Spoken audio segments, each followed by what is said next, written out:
Seattle police tell me they've launched a criminal investigation now into the crane collapse after the state announced today it has fined 3 different companies more than $100,000 for what they say is human error.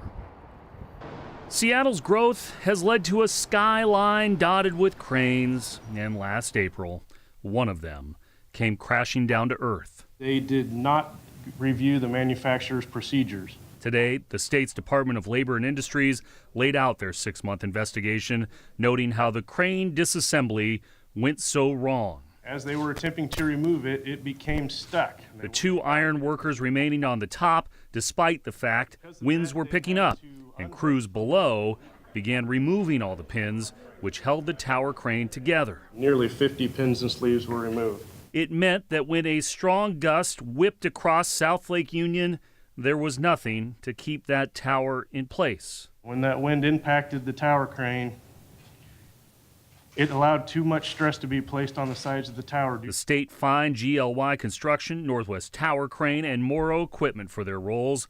GLY said today in a statement, "We have already made changes to our systems and implemented protections. It may have also prompted an industry review to avoid another collapse, like the one which stopped traffic and ended the lives of 4 people."